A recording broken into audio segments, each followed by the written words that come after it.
No programa, hoje trazemos a nova economia no plural pelas vozes e atuações de vários stakeholders, uma realização da Humanizadas. Muito bem-vindos a mais um Who Talks. E no episódio de hoje, nós vamos conversar com a Mônica Álvares da Alubar. Antes de iniciarmos, eu vou fazer a minha autodescrição e pedir à Mônica também que faça a sua autodescrição. Então, eu sou uma pessoa branca, de pele um pouco bronzeada, cabelos castanhos claros, vestindo uma camisa azul. E ao meu fundo, um jardim aí, árvores, um fundo verde e uma cortina semi-aberta. Mônica, por favor. Oi, Cássia. Que alegria estar aqui com vocês. Bom, seguindo a autodescrição da Cássia, vou me autodescrever. Bom, eu sou Mônica Alvarez, negra, né? Tenho cabelos cacheados, tenho uma estatura mediana, uso óculos. Meu sotaque é paraense, né? E hoje eu estou e moro em São Paulo. No momento, eu estou numa sala reservada para essa conversa, né? Que eu tenho um fundo branco por trás de mim. Estou com um blazer azul marinho, tá? E uma camiseta bege por dentro. Muito bom. Obrigada, Mônica. É um prazer imenso recebê-la na nossa sala de reflexão. E como nós habitualmente fazemos, o objetivo principal do Who Talks é a gente refletir sobre os temas relacionados aos investimentos e negócios conscientes e sustentáveis, né? Então, nessa linha, eu vou pedir, Mônica, para você contar um pouquinho de como foi a sua trajetória nesses quase 20 anos. Eu acho que você confidencializou aqui que você está fazendo maioridade de empresa, né? Como é que foram Sim. aí esses anos ao longo desses 20 anos, quase 20 anos da Alubar? E quais foram os principais desafios e aprendizados que você observou na Alubar, as principais fases, mudanças, Uhum. principalmente nesse contexto que a gente gosta de trazer aqui, das oportunidades, dos riscos e do conceito da sustentabilidade. Pode comentar um pouco com a gente, por favor, Mônica? Posso sim. Bom, ao longo, né, desses 18 anos que completa no final do ano de Alubar, nós tivemos grandes desafios dentro da área de comunicação, né? Mas assim, eu gosto de destacar três desafios. Quando eu cheguei na Lubar, eu não fui contratada por uma área de comunicação, né? Eu fui contratada pela área comercial para cuidar, né, dos eventos, das participações de eventos da área comercial com os clientes que aconteciam em São Paulo, Rio de Janeiro, Minas Gerais. Né? E quando eu chego na Lubar, enxergo uma grande possibilidade, uma grande oportunidade de eh, de implantar essa área de comunicação. Então, esse foi o meu primeiro desafio dentro da Lubar, né? Implantar uma área de comunicação e, principalmente, né, apresentar a Lubar como uma empresa que verticaliza a produção do alumínio, que é realizada no estado do Pará, né, onde nós iniciamos nossas operações. Ou seja, né, o grande desafio, além de implantar essa área de comunicação, era apresentar a Alubar como uma empresa que transforma matéria-prima em produto acabado. A Alubar, no Pará, ela está localizada num polo industrial, né, onde existem outras fábricas que na época eram muito conhecidas, né, essas fábricas elas tinham como empresa majoritária a Vale, e nós éramos uma pequena fábrica naquele momento, né? E ao longo dos anos, a gente foi formatando essa imagem da empresa, né, e a importância dela para a comunidade local. E aí vem o segundo desafio, que é justamente posicionar a empresa como uma empresa líder no mercado de cabos elétricos de alumínio no Brasil. Tá? Então, ao longo dos anos, a empresa ela planejou esse aumento, o aumento da capacidade produtiva dela, e a equipe de comunicação sempre atuou junto à alta administração na construção da narrativa e da imagem da empresa junto aos seus stakeholders. Bom, Cássia, e aí, né, apesar de sermos uma empresa B2B, a gente sempre teve uma preocupação em construir relacionamento com os nossos stakeholders para que eles conhecessem o nosso trabalho e para que a gente pudesse desenvolver projetos e ações que atendessem, né, essas expectativas desses stakeholders, justamente nos locais de atuação da empresa. Com o passar dos anos, né, o terceiro desafio se apresentou após a aquisição de novas unidades operacionais pela Lubar, né? A partir aí de 2018, 2019, a gente sai do Pará e começa a adquirir novos ativos. E o primeiro ativo adquirido fora do Pará e fora do Brasil foi no Canadá. Né? Posteriormente, no mesmo ano, 2019, nós adquirimos um ativo no Rio Grande do Sul, e já em 2020, em plena pandemia, chegamos em São Paulo com escritório, né, corporativo. 2021 adquirimos o outro ativo nos Estados Unidos. E esse grande desafio é justamente, junto com as aquisições, né, posicionar a empresa, né, o Grupo Alubar, como a maior fabricante de cabos elétricos da América Latina e a maior fabricante de vergalhões de alumínio do continente americano. Então, assim, eu gosto de pontuar esses três momentos, né, dentro da minha carreira profissional, mas principalmente dentro da construção da área de comunicação da Alubar, junto com a caminhada da empresa, né, que ano passado completou 25 anos, né, e que meio que se confunde, né, essa a área de comunicação, minha vida profissional, né, e junto com a equipe que a gente veio montando ao longo dos anos para trabalhar todos esses desafios.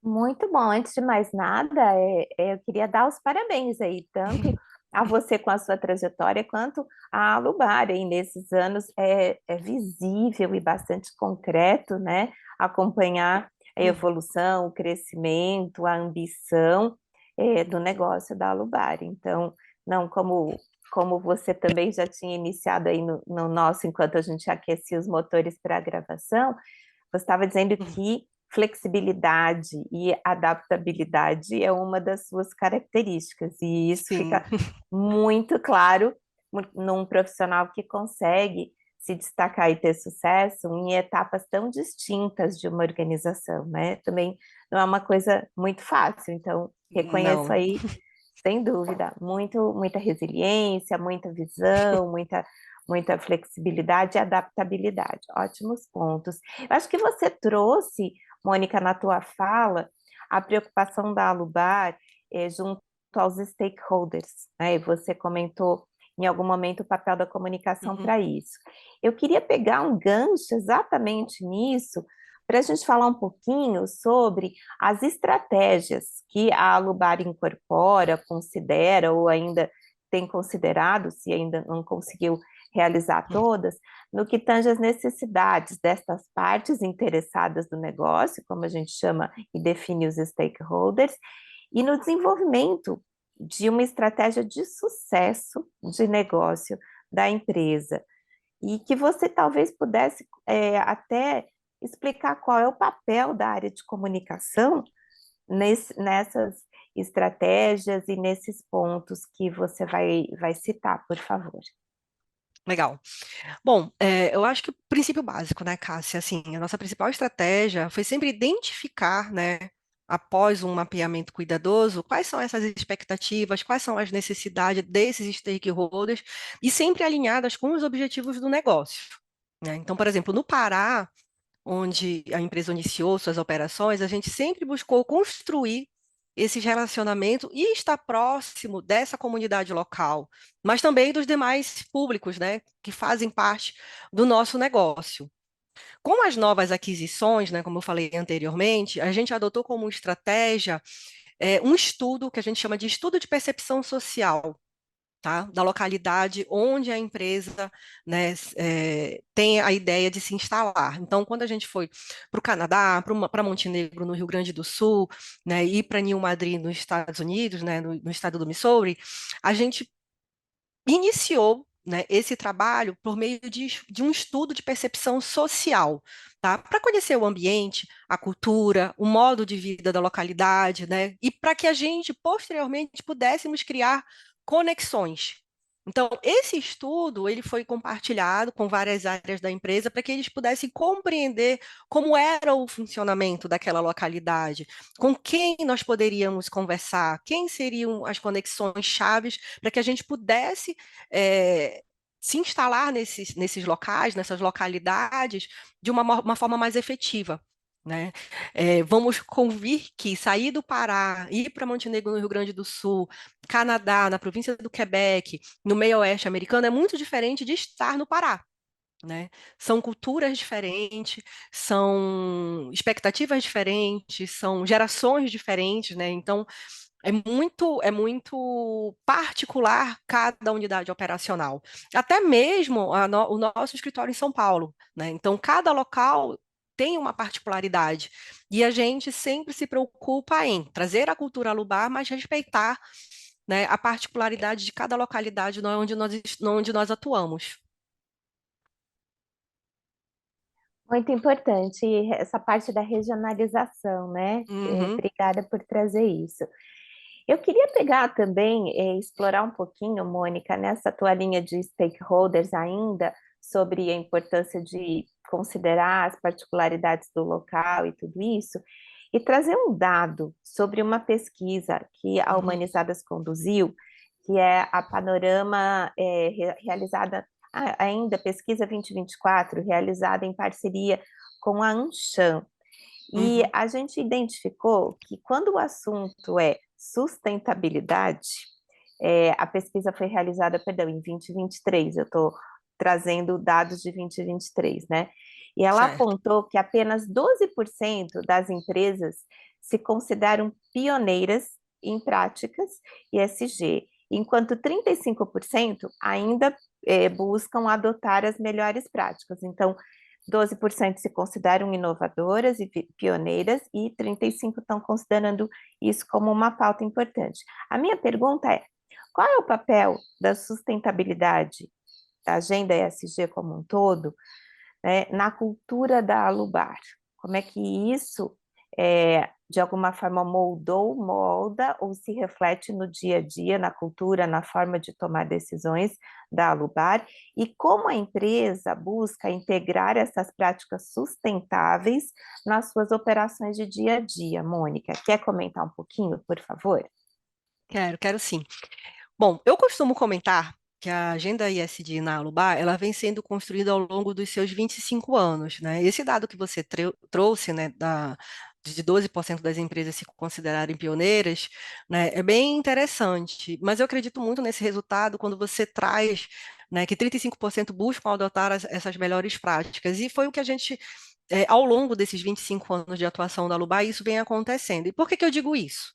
Né? Porque a Alubar, desde o início das suas operações no Brasil, ela sempre teve como premissa assuntos que hoje são pautas da agenda ISD, né? Então, por exemplo, destrinchando, né, o ISD. Quando a gente fala na área ambiental, a gente sabe que quando a gente fala em fábrica, né, processo industrial, a gente tem sim algumas obrigatoriedades que precisam ser consideradas dentro do processo produtivo, dentro do negócio, mas isso sempre foi algo muito natural para a gente. Então, todas as unidades operacionais, a gente sempre realiza o que é de praxe, né, como gestão de efluente, gestão dos resíduos, né, a checagem da qualidade do ar para que a gente possa ter uma produção responsável.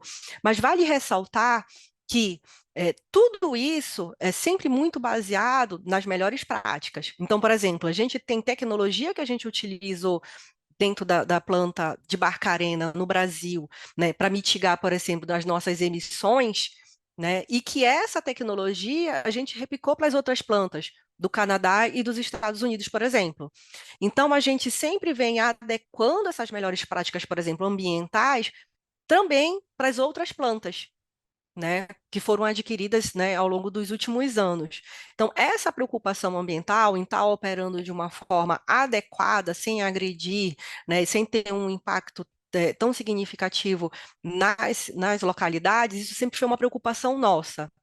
Quando a gente olha para o S, né, a gente sempre também teve como premissa, né, o desenvolvimento, por exemplo, da mão de obra local e dos nossos fornecedores.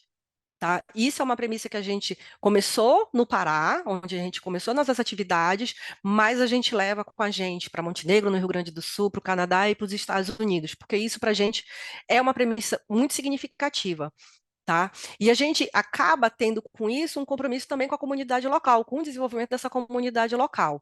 Então, por exemplo, em cada planta operacional, em cada localidade, pelo menos 90% da mão de obra é da região.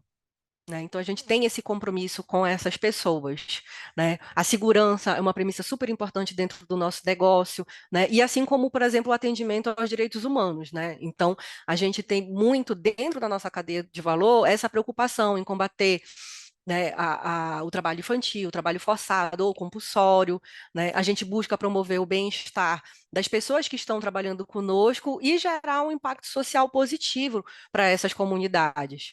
Isso aí a gente falando, né, da área ambiental, da área social. Quando a gente olha para a governança, tá, a gente tem uma estrutura voltada muito para a gestão do risco do negócio, que é super importante e está muito alinhada a essa agenda ESG, né? A gente tem os nossos controles internos sendo sempre revisados, né? Um programa de compliance sólido, maduro, né, que ao longo das últimas 4 edições, né, do selo Proética tem sido reconhecido, né, o selo Proética, que é um selo promovido aí, oferecido pela Controladoria Geral da União. Então, a gente, ao longo desses 25 anos, vem desenvolvendo, vem colocando em prática algumas ações que fazem parte dessa agenda ESG. Né? Então, é um trabalho contínuo, constante e que a gente também vem aprendendo. Então, esses temas, eles não são temas estranhos, né?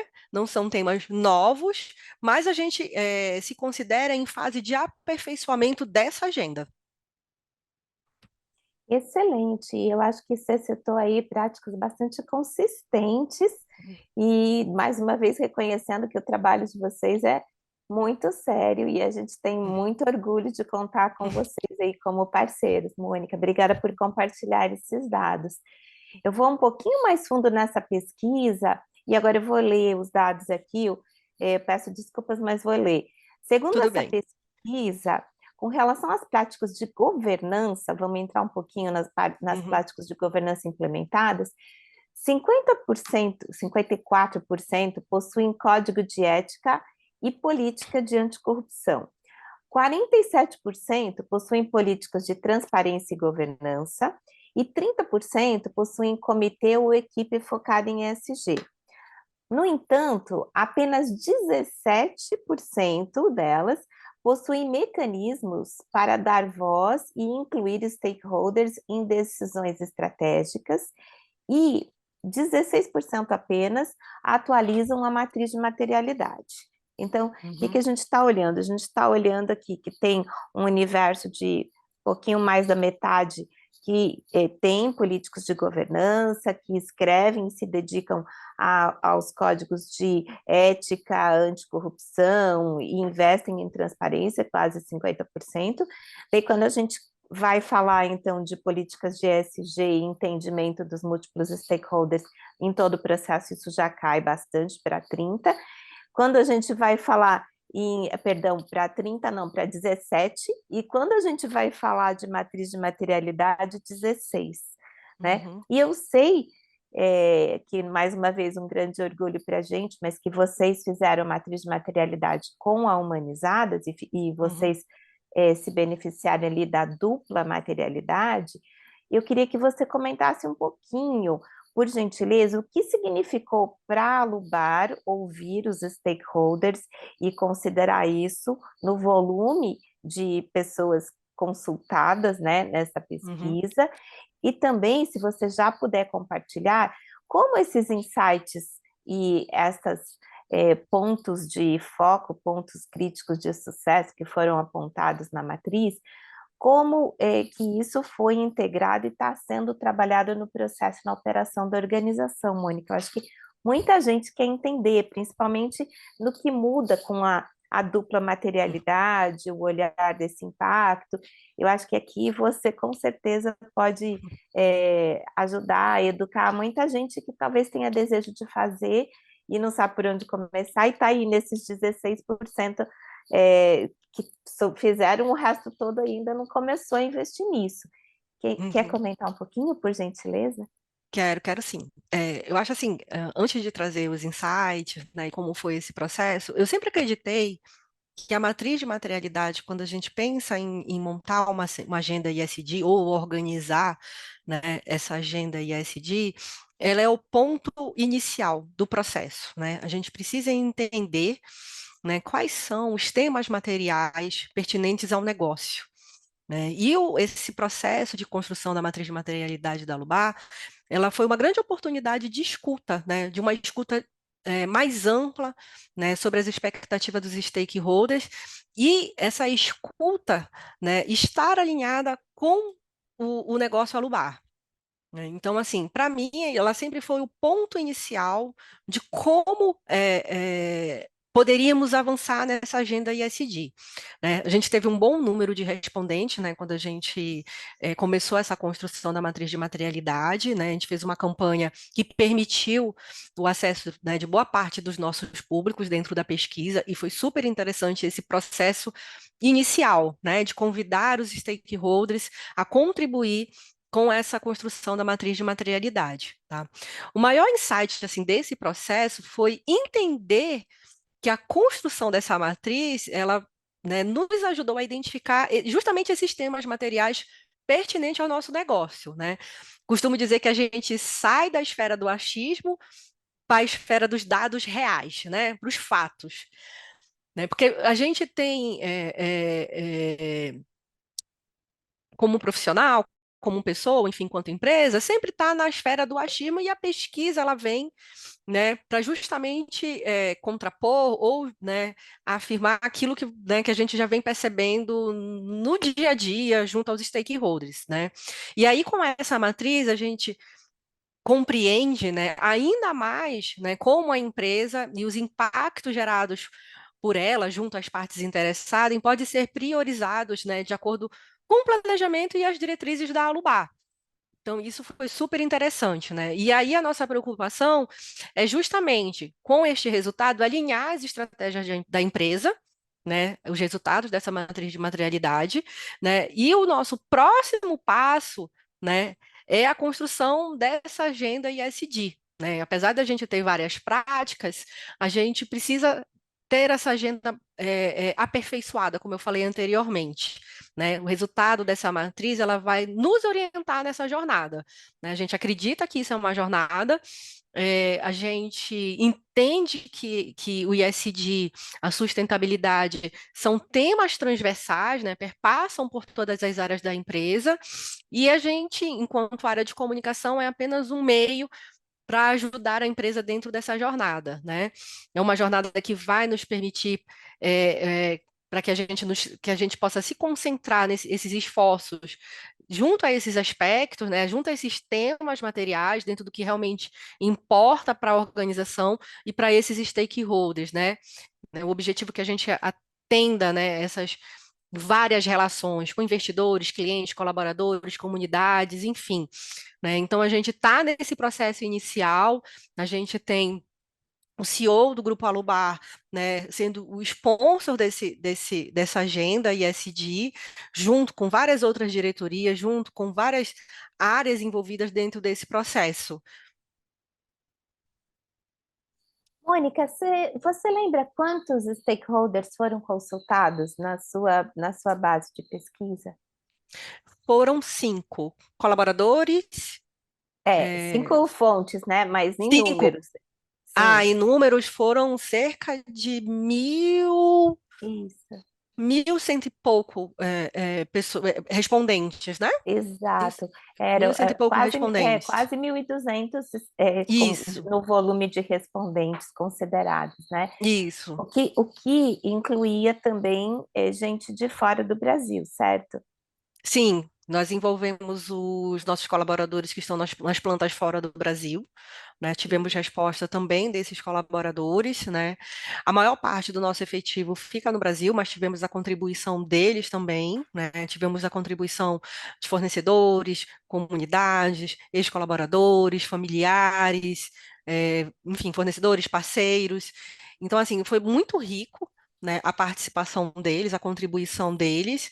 E agora o nosso papel né, é justamente trabalhar os temas que foram destacados, né, de acordo com a expectativa deles, mas de acordo também com o que é pertinente para o nosso negócio e para a nossa atuação responsável, né, nesse mercado. Eu acho que é muito significativo esse número.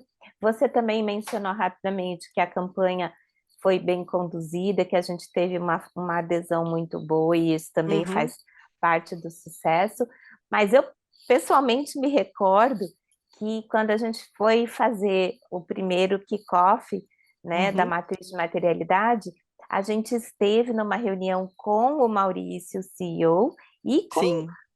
os VPs e com a sua a participação também, todos os diretores, o que para mim foi parte primordial do sucesso dessa implementação, né? E conta que depois que a gente teve os resultados, e os resultados também foram apresentados aí Uhum. para ele com todo esse cuidado, você percebeu, assim, do lado dele, alguma expansão de consciência, ou ele trouxe na operação do dia a dia da empresa uma mudança sobre como isso ajudou a alinhar as pessoas, a criar um maior alinhamento, uma maior conscientização e facilitar as agendas, né? Facilitar, mover as ações, ou você não tem ainda dados para citar aqui, Mônica? O dado que eu posso te citar e que é bem interessante, como eu falei inicialmente, o Maurício ele foi o sponsor desse projeto, né, assim como os demais diretores do Grupo Alubá, né, todos ficaram muito envolvidos e contribuíram muito para que a gente pudesse, de fato, ter, por exemplo, resposta dos clientes, resposta dos fornecedores, né, resposta das suas equipes de trabalho, né, para que a gente pudesse, de fato, ter um resultado bem significativo sobre os temas materiais. Né. Maurício está super envolvido, né, é um assunto que é tratado mensalmente junto às reuniões do Conselho de Administração da empresa. Então, a gente tem aí, já que eu não falei anteriormente, mas já dando um spoiler aqui, a gente começou a montar uma equipe, um comitê, né, de ESG dentro da Alubar, onde várias áreas estão envolvidas. Tá? E essas pessoas vão ser pontes, né, junto com as unidades operacionais onde a gente atua, para que a gente possa levar os temas materiais e entender o que que a gente vai alinhar a estratégia da empresa e quais são os planos de ação que a gente vai desenvolver, né, para atender esses temas materiais. Né? Então, assim, a gente agora tem uma responsabilidade de ter um cronograma de reuniões com esse comitê, a gente tem a responsabilidade agora de apresentar um plano de ação dentro dos temas materiais que foram elencados, né, para que o Conselho de Administração esteja também a par, porque esse é um assunto, como eu falei, transversal, passa por todas as áreas, né? E se a gente não tem o apoio, o suporte do CEO da empresa, do Conselho de Administração, a gente não consegue desenvolver esse trabalho.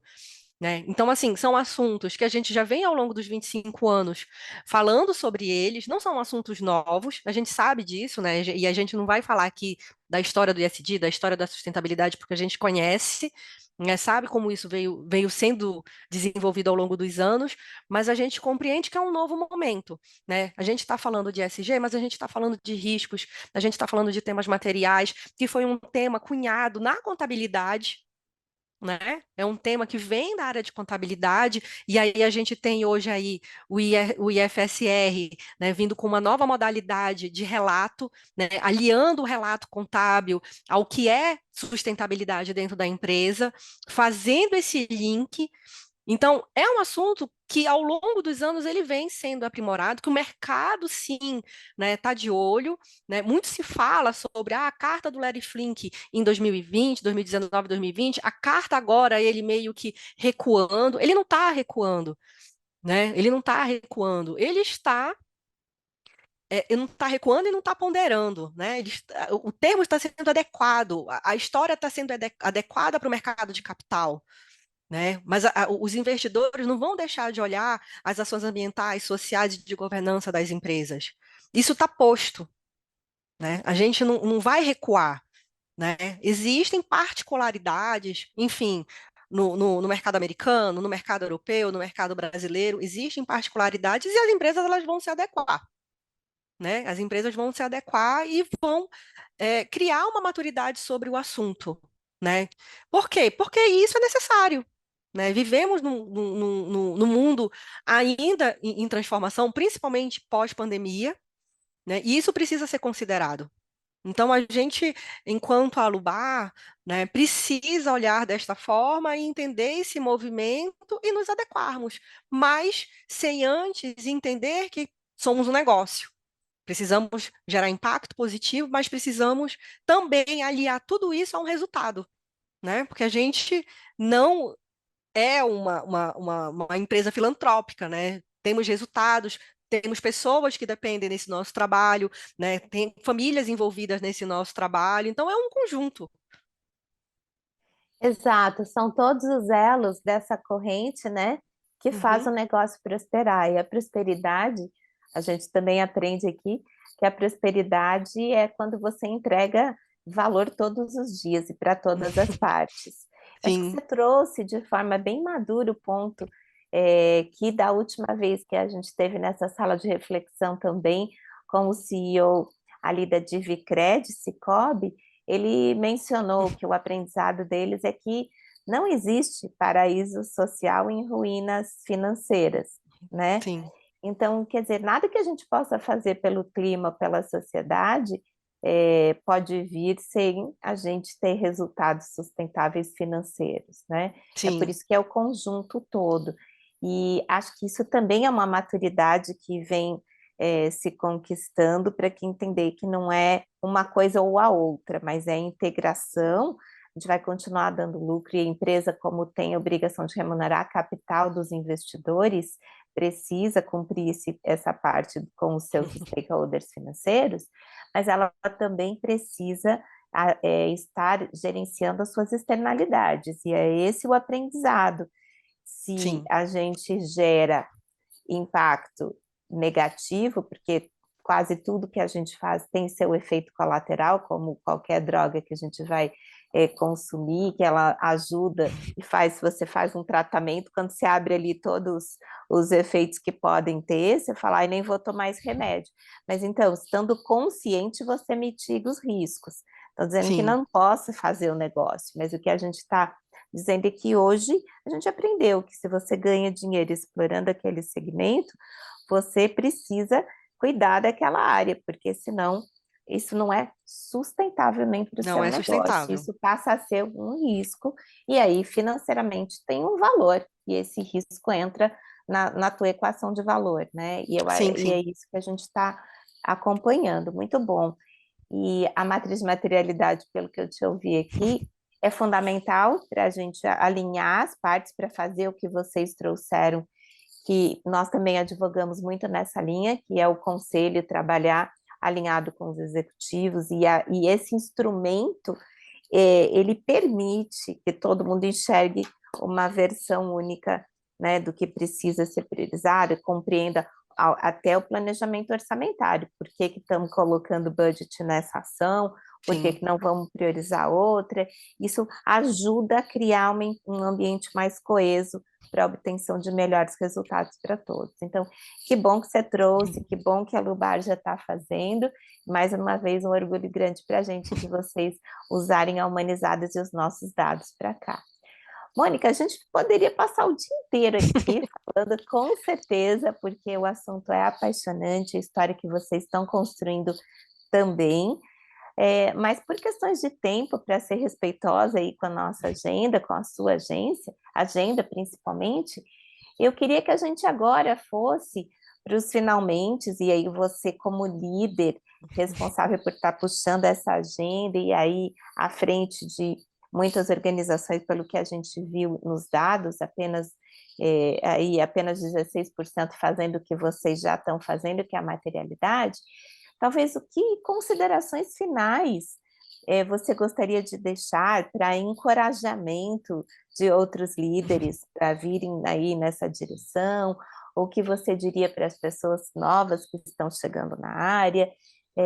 Deixa aí, por favor, as suas últimas considerações para depois a gente fazer só os nossos agradecimentos, por favor. Tá. Assim, algo que é muito importante, eu digo que sustentabilidade, né, e agora ESG foram assuntos que sempre tiveram muito presentes no meu dia a dia como um profissional, não só no Alubar, mas como em outras empresas por quais eu já trabalhei. né? Seja por conta de pautas de comunicação, por conta de uma comunicação com o cliente, construção de narrativas. Foi um tema sempre muito presente comigo, né, enquanto profissional.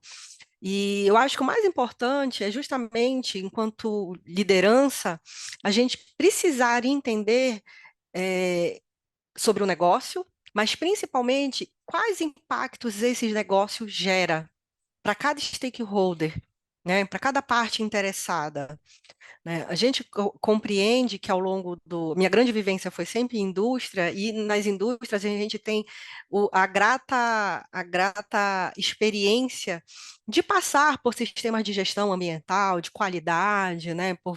Por ferramentas conhecidas internacionalmente e que nos dão a bagagem para que a gente chegue num conhecimento amplo, não só sobre o negócio, mas sobre o que a empresa faz e qual o impacto que ela gera.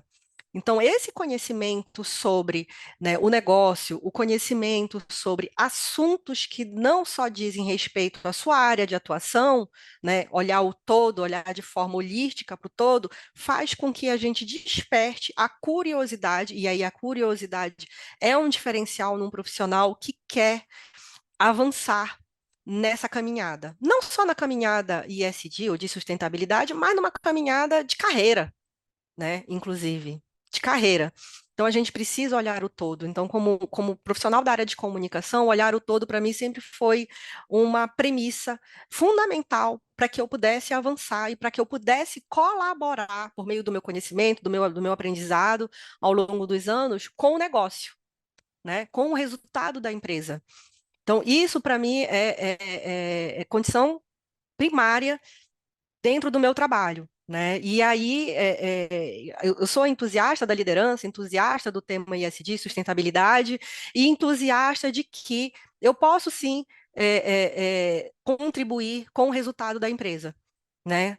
Na área de comunicação, na área de sustentabilidade, olhando para os meus pares, olhando para os outros gestores e contribuindo com isso no dia a dia, né? E assim, o ponto bem interessante para mim é a questão da curiosidade, né? A curiosidade move a gente, a curiosidade faz com que a gente saia do estado de inércia, a curiosidade faz com que a gente avance, né? E como você falou lá no início, né? Eu tenho muito forte em mim a questão da adaptabilidade, e isso me fez chegar até aqui hoje.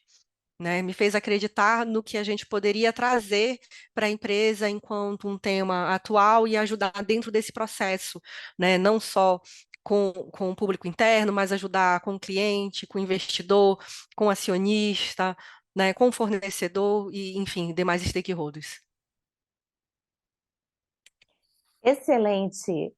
Acho que são dois elementos aqui fundamentais, Mônica, que você está deixando como reflexões finais, né? A curiosidade de quem vai liderar e a coragem, né? Porque toda Coragem, mudança requer coragem, é isso, coragem. Eu a lembro de uma gente, palestra que eu ah, participei dentro da ah, pós que eu faço, né? ah, E aí teve uma pessoa, uma mulher, né, ah, que falou, que iniciou a conversa com esta palavra, coragem, né? E foi Cássia Messias. E eu me identifiquei tanto, porque, para mim, é isso, é preciso ter coragem. Ter coragem de sair da sua zona de conforto para avançar, né? Seja para mostrar sua capacidade, seu conhecimento ou para contribuir. excelente. Mônica, obrigada aí pela lembrança, mas acho que é esse binômio, né? Para Uhum, você, primeiro, talvez venha essa curiosidade que vai despertar, né? Você querer ir buscar alguma coisa nova, e depois, em seguida, a coragem, porque a gente não muda nada sem coragem, né? não. E não se conecta a novas energias sem a curiosidade, e não muda nada do status quo sem coragem. E no contexto que a gente está vivendo, onde a todo momento a gente está sentindo na pele as questões climáticas, a gente no Brasil olha e sai para ver as injustiças sociais por qualquer lugar que a gente caminhe, né? Então, nesse momento, qualquer liderança precisa desse binômio aí para a gente fazer as transformações necessárias sem deixar a peteca cair, sem gerar o lucro sem gerar um impacto financeiro, que isso é muito importante. Então, muito bom, papo delicioso aqui, Mônica. Muitos parabéns a você, ao Maurício e a toda a Obrigada. equipe da Alubar. Espero que a gente tenha aí uma parceria de vida longa.